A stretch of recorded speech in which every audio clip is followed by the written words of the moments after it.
Student सभी का online class में हार्दिक स्वागत है, हार्दिक अभिनंदन है।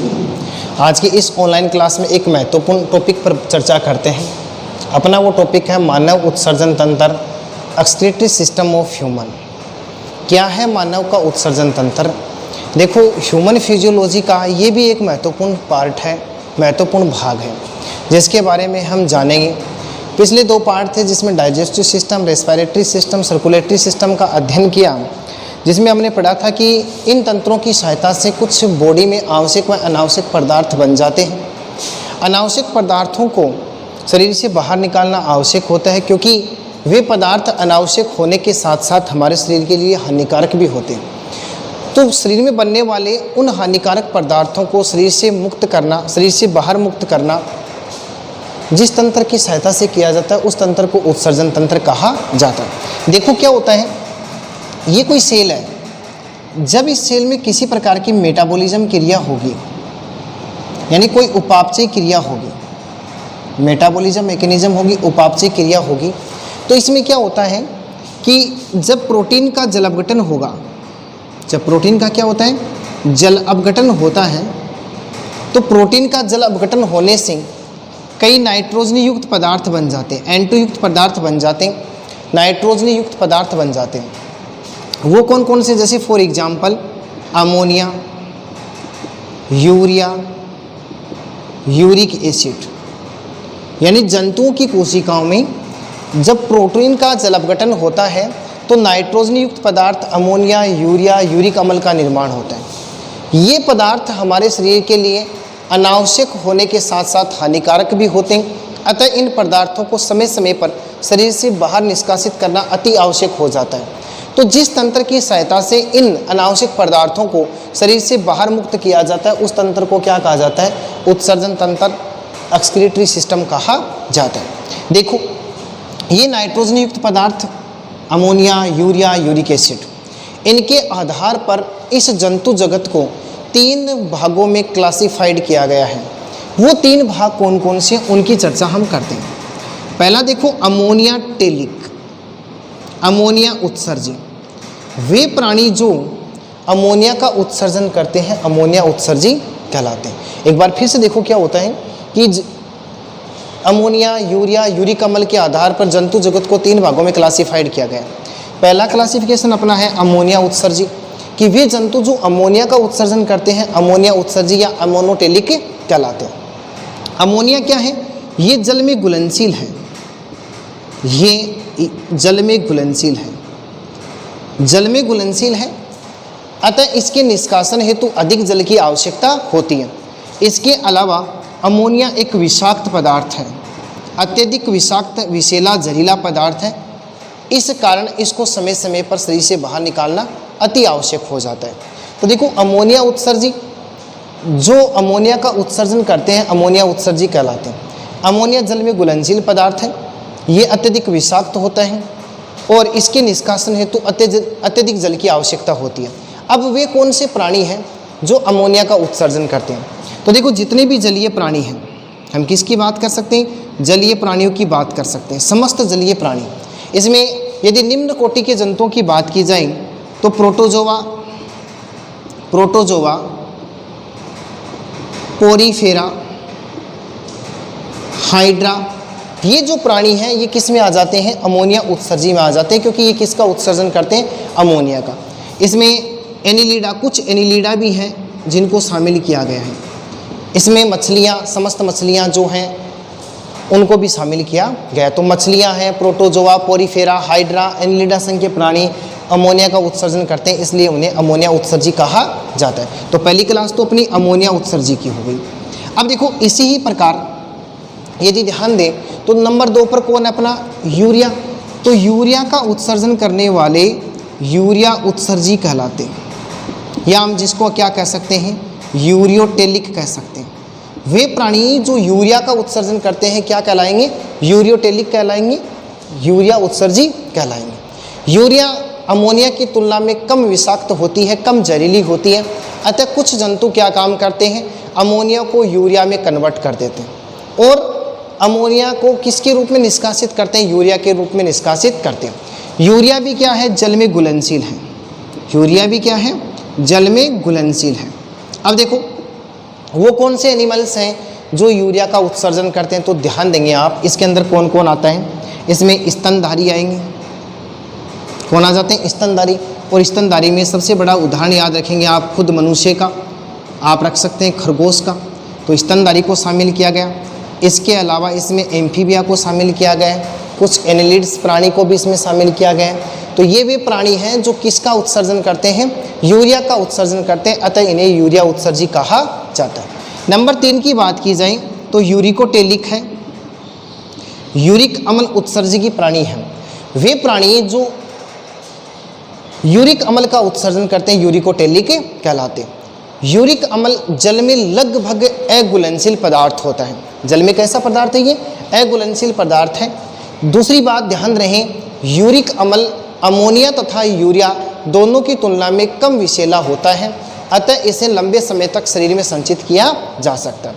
अब वे कौन से प्राणी हैं जो यूरिकोटेलिक कहलाते हैं, तो देखो जितने भी एवीज वर्ग हैं, जितना भी बड़ा एवीज वर्ग है, एवीज वर्ग में समस्त प्राणियों को शामिल किया गया है। एवीज, इसके अलावा रेप्टिलिया वर्ग है, रेप्टिलिया की क्लास है, कुछ एम्फीबिया संघ के प्राणी हैं। इन सबको किस में रखा गया है, यूरिकोटेलिक में रखा गया है। और मरुस्थल में रहने वाले स्तनी, मरुस्थल में रहने वाले स्तनी को भी किस में शामिल किया गया है, यूरिकोटेलिक में शामिल किया गया है। ये नाइट्रोजन युक्त पदार्थ को यूरिक एसिड के रूप में उत्सर्जन करते हैं और जल में, देखो इसमें जल में ये अघुलनशील होते हैं, इसलिए इसको किसके रूप में निष्कासित किया जाता है, अर्ध ठोस के रूप में क्या किया जाता है, सेमी सॉलिड के रूप में इसका क्या किया जाता है, निष्कासन किया जाता है। तो जंतु जगत को उत्सर्जन के आधार पर कितने भागों में बांटा गया, 3 भागों में, एमोनोटेलिक, यूरियोटेलिक और यूरिकोटेलिक। अब हम बात करते हैं मानव का उत्सर्जन तंत्र। तो देखो पहले बात करते हैं उत्सर्जन की परिभाषा निकाल कर के लाते हैं कि नाइट्रोजन युक्त अपशिष्ट पदार्थों को शरीर से बाहर मुक्त करने की क्रियाविधि क्या कहलाती है, उत्सर्जन। ध्यान से देखना, नाइट्रोजन युक्त अपशिष्ट पदार्थों को शरीर से बाहर मुक्त करने की क्रिया क्या कहलाती है, उत्सर्जन कहलाती है। उत्सर्जन करने वाले अंग, उत्सर्जन करने वाले अंग क्या कहलाते हैं, उत्सर्जी अंग कहलाते हैं। क्या कहलाएंगे, उत्सर्जी अंग। और इन उत्सर्जी अंगों का जो सम्मिलित रूप है, कैसा रूप है, मिला जुला रूप है, सम्मिलित रूप क्या कहलाता है, उत्सर्जन तंत्र कहलाता है। तो 3 परिभाषाएं यहाँ पर आई। पहली परिभाषा उत्सर्जन की, यानी नाइट्रोजन युक्त अपशिष्ट पदार्थों को शरीर से बाहर मुक्त करना उत्सर्जन कहलाता है। और उत्सर्जन करने वाले अंग उत्सर्जी अंग कहलाते हैं। और इन उत्सर्जी अंगों को सम्मिलित रूप से क्या कहा जाता है, उत्सर्जन तंत्र कहा जाता है। मानव के उत्सर्जन तंत्र की यदि बात की जाए तो मानव का उत्सर्जन तंत्र वृक्क, मूत्रवाहिनी, मूत्राशय तथा मूत्र मार्ग से मिलकर बना होता है। तो इसमें कितने पार्ट हो गए, वृक्क है, मूत्रवाहिनी, मूत्राशय, मूत्र मार्ग से मिलकर किसका निर्माण होता है, मानव के उत्सर्जन तंत्र का निर्माण होता है। देखो इसको एक डायग्राम के माध्यम से समझने का प्रयास करते हैं।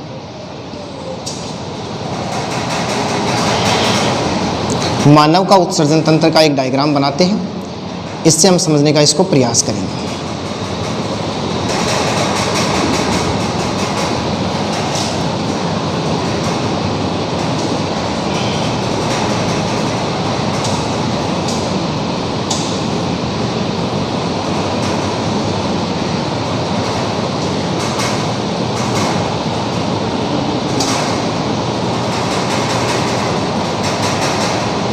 ये diagram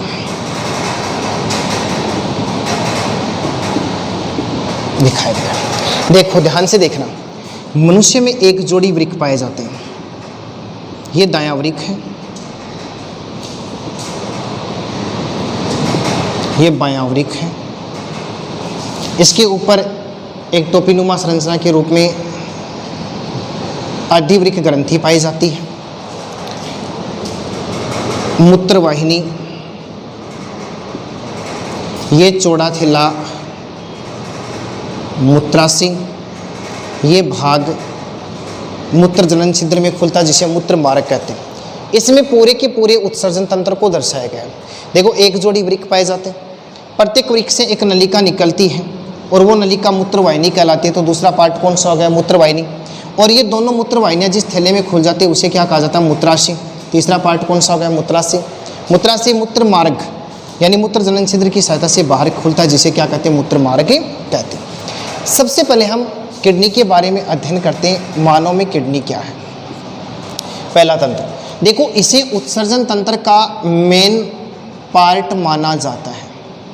it is the main part of excretory system, यानी यह उत्सर्जन तंत्र का मुख्य भाग माना जाता है। ये मुख्य भाग है कौन, वृक्क किडनी। अब देखो इसकी संख्या पाई जाती है 1 पेयर, यानी इसकी संख्या जो है नंबर इज 1 पेयर, यानी इसकी संख्या 1 जोड़ी पाई जाती है। मुख्य भाग है, इसकी संख्या 1 जोड़ी होती है। अब इसकी यदि लोकेशन की बात की जाए कि मानव में वृक्क कहाँ पाए जाते हैं, तो सभी बच्चे ध्यान से सुनेंगे। एक सिंपल सी परिभाषा से बताता हूँ, उदर गुहा में कशेरुक दंड के दोनों ओर 1 जोड़ी वृक्क पाए जाते हैं। ये तो साधारण सा इसका लोकेशन है कि कशेरुक दंड के दोनों ओर उदर गुहा में 1 जोड़ी क्या पाए जाते हैं, किडनी पाई जाती है, जो पृष्ठ सतह पर स्थित होती है। इसके अलावा यदि इसके लोकेशन की बात की जाए तो देखो अंतिम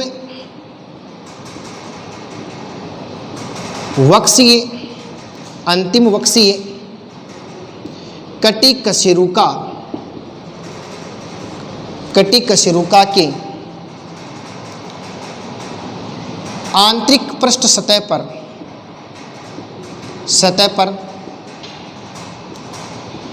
1 जोड़ी वृक्क पाए जाते हैं। कशेरुका के आंतरिक पृष्ठ सतह पर उदर गुहा में, देखो अंतिम वक्सीय कटी कशेरुका के आंतरिक पृष्ठ सतह पर उदर गुहा में क्या पाई जाती है, 1 जोड़ी वृक्क पाए जाते हैं। तो सिंपल सा है कि ये कहाँ पर पाए जाएंगे, उदर गुहा में पाए जाएंगे।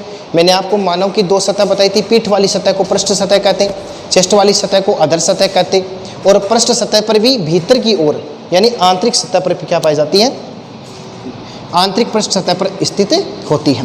और देखो इसके यदि शेप की बात करें तो मानव का जो किडनी है वो किस प्रकार का होता है, तो ध्यान से देखने वाली बात है। मानव का जो किडनी है ये किस प्रकार का होता है, ये सेम के बीज के आकार का होता है, सेम के बीज के आकार की होती है। कैसी आकृति क्यों पाई जाती है, सेम के बीज की आकृति के रूप में कौन पाया जाता है, मानव का किडनी पाया जाता है। फिर देखो प्रिय विद्यार्थियों, इसकी यदि साइज की बात की जाए, इसकी लंबाई कितनी है, इसकी चौड़ाई कितनी है, तो ये 10 से 12 सेंटीमीटर लंबा, 5 से 6 सेंटीमीटर चौड़ा और 3 सेंटीमीटर मोटा भाग है। कैसा भाग है ये, 10 से 12 सेंटीमीटर लंबा है, 5 से 6 सेंटीमीटर चौड़ा भाग है और 3 सेंटीमीटर मोटा भाग माना जाता है। इसके अलावा यदि इसके वेट की बात करें तो एक वयस्क मनुष्य में एक किडनी का वजन 120 से 170 ग्राम होता है। कितना माना जाता है, 120 से 170 ग्राम माना जाता है। हाँ जी, इसकी शेप कैसे, इसका कलर कैसा है, तो देखो ये मानव का जो वृक्क है वो एक लाल कलर की संरचना है, गहरे लाल रंग की संरचना मानी जाती है। और महत्वपूर्ण चीज़ क्या है कि ये पेरिटोनियम झिल्ली के द्वारा, किसके द्वारा, पेरिटोनियम झिल्ली के द्वारा पृष्ठ सतह से जुड़ा रहता है। या हम कह सकते हैं कि कशेरुक दंड की पृष्ठ सतह से पेरिटोनियम झिल्ली के द्वारा प्रत्येक वृक्क जुड़ा रहता है। ये तो इसके बारे में सामान्य बातें। अब देखो इसमें और अधिक बातों की जाने, इसकी उत्पत्ति कैसे होती है। देखो इसकी उत्पत्ति कैसे होती है, तो इसकी उत्पत्ति की बात करें तो इसकी उत्पत्ति मीजोडर्म से होती है। किससे होती है, मीजोडर्म से। मीजोडर्म भी किस प्रकार की, देखो एम्ब्रियोनिक मीजोडर्म। मैंने आपको बताया था कि डेवलपमेंट के समय, जैसे जैसे शिशु का परिवर्तन होता है, डेवलपमेंट के समय एक विशेष स्टेज आती है जिसे हमें ग्रेस्टुलेशन कह सकते हैं। उसमें 3 जननिक लेयर बनती है, 3 जननिक स्तर बनते हैं, जिसे क्रमशः एक्टोडर्म, मेसोडर्म और एंडोडर्म कहते हैं। ये तीनों जननिक स्तर ही क्या काम करते हैं, बॉडी के विभिन्न प्रकार के पार्टों को बनाने का काम करते हैं। तो ये मेसोडर्म एम्ब्रियोनिक स्टेज का वह पार्ट है जो क्या काम करता है, किडनी को बनाने का काम करता है। इसके अलावा मानव का जो वृक्क है वो मेटानेफ्रिक प्रकार का होता है। किस प्रकार का होता है, मेटानेफ्रिक प्रकार का होता है। अब मैं आपको सिलेबस के अलावा कुछ महत्वपूर्ण चीज़ें बताता हूँ। किडनी 3 प्रकार की होती है। जंतुओं में किडनी कितने प्रकार की पाई जाती है, 3 प्रकार की। नंबर 1 प्रोनेफ्रिक, नंबर 2 मीजोनेफ्रिक और नंबर 3 मेटानेफ्रिक। ये प्रोनेफ्रिक, मीजोनेफ्रिक, मेटानेफ्रिक किडनी क्या होती है? सबसे पहले ध्यान देना, प्रोनेफ्रिक क्या है? यह अल्प विकसित संरचना है जो एक नलिका के रूप में पाई जाती है। ध्यान से देखना, यह एक अल्प विकसित संरचना है जो किसके रूप में पाई जाती है? नलिका के रूप में पाई जाती है, जो निम्न कोटि के जंतु उसमें ये पाई जाती है।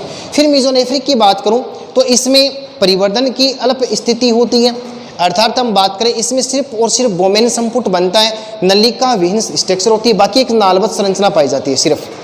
तो देखो मीजोनेफ्रिक जो है इसमें किसका परिवर्धन हो जाता है? बोमेन संपुट का तो परिवर्धन हो जाता है, लेकिन शेष भागों का परिवर्धन नहीं होता है, और शेष भाग किसके रूप में विकसित होता है? एक नलिका के रूप में विकसित होता है। उस प्रकार की किडनी को क्या कहा जाता है? मीजोनेफ्रिक किडनी कहा जाता है। तीसरा महत्वपूर्ण टॉपिक है मेटानेफ्रिक। तो मेटानेफ्रिक का मतलब क्या होता है कि इसमें किडनी का पूर्ण परिवर्धन हो जाता है, पूर्ण विकास हो जाता है, पूर्ण डेवलपमेंट हो जाता है, और बोमेन संपुट के अलावा पीसीटी, डीसीटी, हेलने का लूप का भी परिवर्तन होता है। हम कह सकते हैं समीप कुंडली सीरा, दूरस्थ कुंडली सीरा, हेलने का लूप का परिवर्तन भी हो जाता है। तो इस प्रकार का किडनी क्या कहलाता है? मेटानेफ्रिक कहलाता है। तो मानव का किडनी किस प्रकार का है? मेटानेफ्रिक प्रकार का किडनी माना जाता है। ये इसके बारे में साधारण बातें जानी। अब देखो इस डायग्राम को देखो, ये एक वृक्क की स्ट्रक्चर है जो सेम के बीज की आकृति की है। प्रत्येक वृक्क के 2 भाग होते हैं। प्रत्येक वृक्क के कितने भाग माने गए? 2 भाग। इसका जो बाहरी भाग है, इस बाहरी भाग को वल्कुट कहते हैं, कोर्टेक्स कहते हैं। इसको क्या कहा जाता है? वल्कुट या कोर्टेक्स कहा जाता है। वल्कुट कोर्टेक्स कहा जाता है।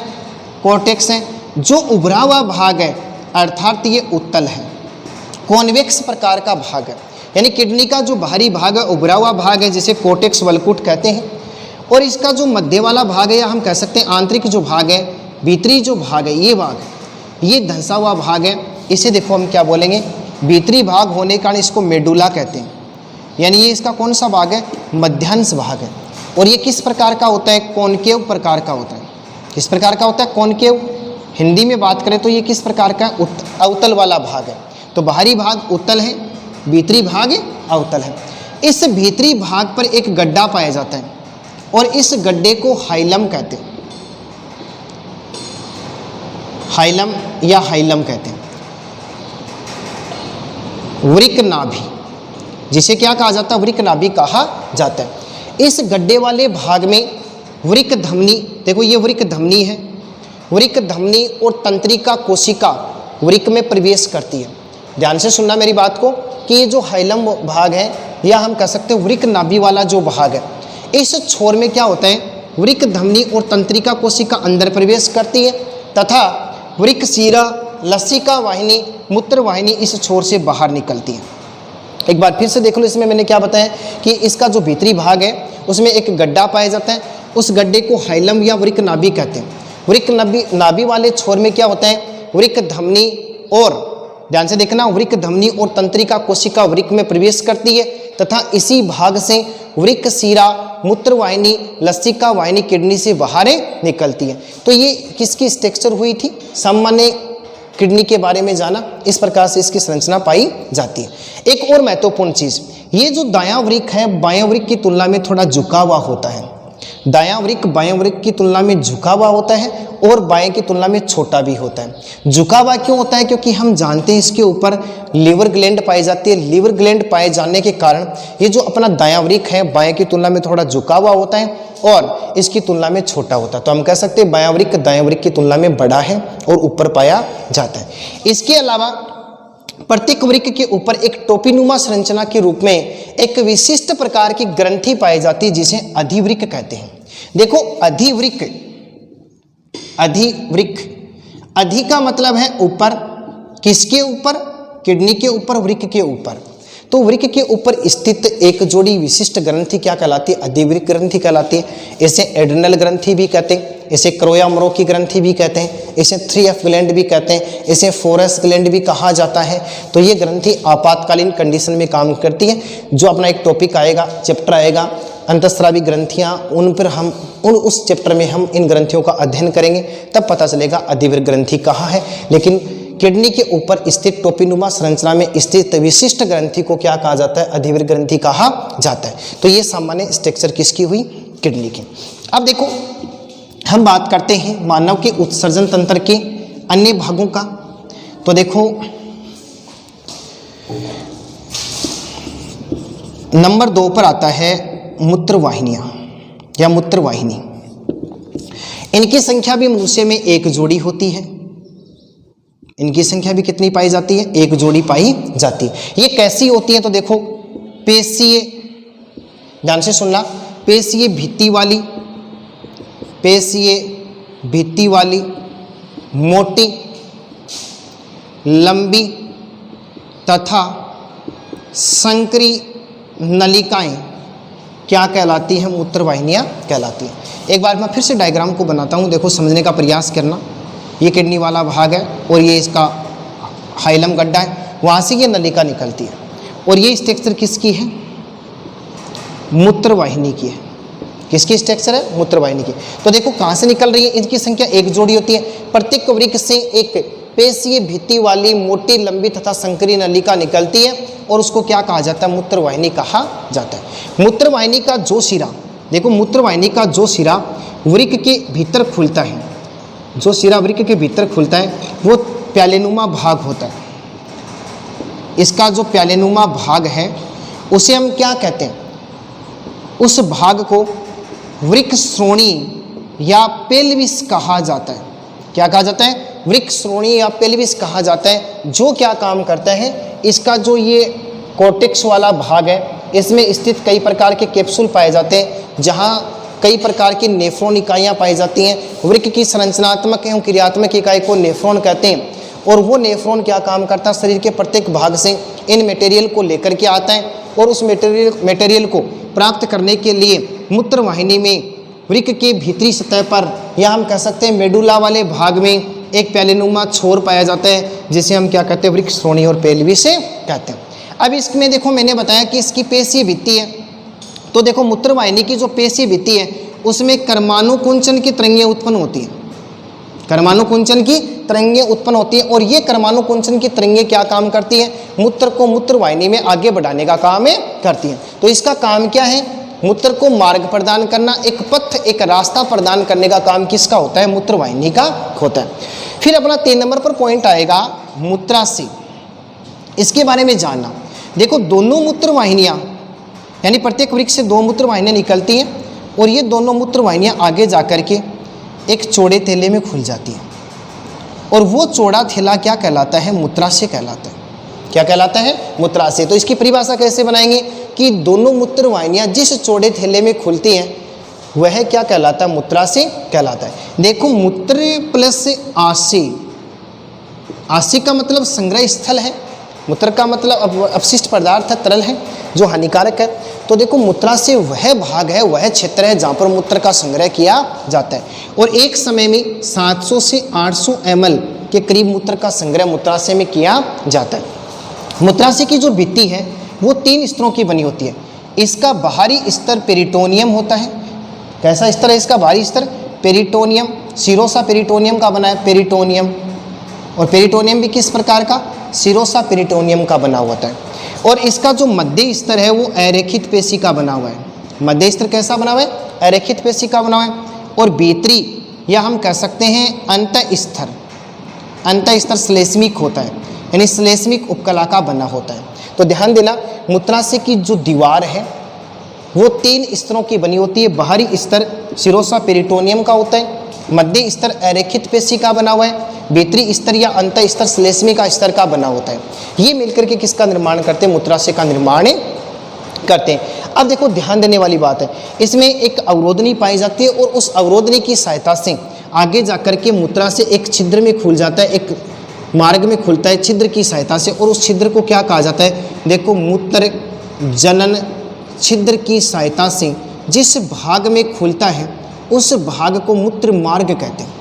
उस भाग को क्या कहा जाता है? मूत्र मार्ग कहा जाता है। मूत्र मार्ग मानव उत्सर्जन तंत्र का अंतिम, या हम बोलें कि इसको क्या माना जाता है? अंतिम सहायक भाग माना जाता है, जिसकी सहायता से ये शरीर से बाहर खुलता है। तो ध्यान देंगे सभी बच्चे, क्या हुआ कि मूत्राशय क्या है, मूत्राशय 3 स्तर का है। बाहरी स्तर सिरोसा पेरिटोनियम का बना हुआ है, मध्य स्तर अरेखित पेशी का बना हुआ है और भीतरी अंतःस्तर श्लेष्मिका का बना हुआ है। और इसमें एक अवरोधनी पाई जाती है और उस अवरोधनी की सहायता से ये मूत्राशय जिस छिद्र में खुलता है उसे क्या कहा जाता है, मूत्र मार्ग कहा जाता है। और किसकी सहायता से खुलेगा, मूत्र जनन छिद्र की सहायता से खुलेगा। अब देखो इस मूत्र मार्ग की बात की जाए तो ये क्या है, देखो पुरुषों में ध्यान देना इसकी लंबाई 15 से 20 सेंटीमीटर होती है। पुरुषों में लंबाई कितनी होती है इसकी, 15 से 20 सेंटीमीटर। और इसको भी कितने भागों में बांटा गया, 3 भागों में बांटा गया। इसका पहला जो स्तर होगा इसे यूरिथ्रल कहते हैं। क्या कहा जाता है, यूरिथ्रल। ध्यान देना इस पर, यूरिथ्रल, या हम क्या कह सकते हैं, मैंने आपको रिप्रोडक्टिव सिस्टम में एक चीज़ बताई थी कि मानव में एक जननिक ग्रंथि होती है और वो जननिक ग्रंथि क्या काम करती है, एक तरल को सीक्रेट करती है जिसे हम प्रोस्टेट ग्लैंड कहते हैं। तो यूरिथ्रल जो इसका पहला पार्ट कौन सा हो जाएगा, यूरिथ्रल प्रोस्टेट ग्लैंड, इससे होकर के गुजरेगा और इसी में दोनों शुक्र वाहिनियाँ खुलती हैं। दोनों शुक्र वाहिनियाँ भी कौन से भाग में खुलती हैं, इस भाग में खुलती हैं। दूसरी बात, मूत्र जनन छिद्र किसमें, पुरुषों में मूत्र का तथा वीर्य दोनों के लिए मार्ग प्रदान करने का काम करता है। फिर इसमें दूसरा भाग हो जाएगा झिल्ली में भाग। दूसरा भाग कौन सा हो जाएगा, झिल्ली में। ये पेशी स्तर का बना होता है जो किस किस के बीच में पाया जाता है, यूरिथ्रल या प्रोस्टेट। और नंबर 3 पर कौन सा आ जाएगा, शिश्नी मार्ग। कौन सा आ जाएगा, शिश्नी मार्ग। इन दोनों के बीच का स्तर क्या कहलाता है, झिल्ली में स्तर कहलाता है। शिश्नी मार्ग की लंबाई कितनी मानी जाती है, 12 से 15 सेंटीमीटर मानी जाती है। इसमें क्या होता है, देखो ध्यान से देखना, ये जो शिश्नी मार्ग वाला जो भाग है ये आगे जाकर के जिस छिद्र में खुलेगा, यानी हम कह सकते हैं शीशन मुंड से होता हुआ शरीर से बाहर खुलता है। तो ये उत्सर्जन तंत्र का अंतिम पार्ट था। अंतिम पार्ट में हमने किसका अध्ययन किया, मूत्र मार्ग में। मूत्र मार्ग में किसकी बात कर रहे हैं, पुरुषों की बात करें। और ध्यान रहे मूत्र मार्ग पुरुषों में कहाँ पाए जाते हैं, तो डाइजेस्टिव सिस्टम में हमने रेक्टम को पढ़ा था। रेक्टम क्या है, बड़ी आंत्र का अंतिम भाग है, यानी जिसको हिंदी में मलाशय कहते हैं। मलाशय के ऊपर पाया जाता है। तो पुरुषों में मूत्र मार्ग मलाशय के ऊपर पाया जाएगा। अब हम बात करते हैं महिलाओं में। तो देखो महिलाओं में मूत्र मार्ग की लंबाई 4 सेंटीमीटर मानी जाती है। कितना सेंटीमीटर मानी जाती है, 4 सेंटीमीटर मानी जाती है। और ये योनि या वेजाइना के ऊपर पाया जाता है। किसके ऊपर पाया जाता है, योनि या वेजाइना के ऊपर पाया जाता है। और महिलाओं में सिर्फ और सिर्फ ये किसका काम करेगा, मूत्र मार्ग का ही काम करेगा। जननिक छिद्र मूत्र मार्ग के नीचे पाया जाता है। तो ये पूरा का पूरा तंत्र कौन सा हो गया, मानव उत्सर्जन तंत्र। कल की ऑनलाइन क्लास में हम स्टडी करेंगे, इसकी ओतिकी को पढ़ेंगे, हिस्टोलॉजी को पढ़ेंगे, जिसमें किडनी की हिस्टोलॉजी आएगी, जिसमें स्ट्रक्चर ऑफ नेफ्रॉन का अध्ययन करेंगे। धन्यवाद।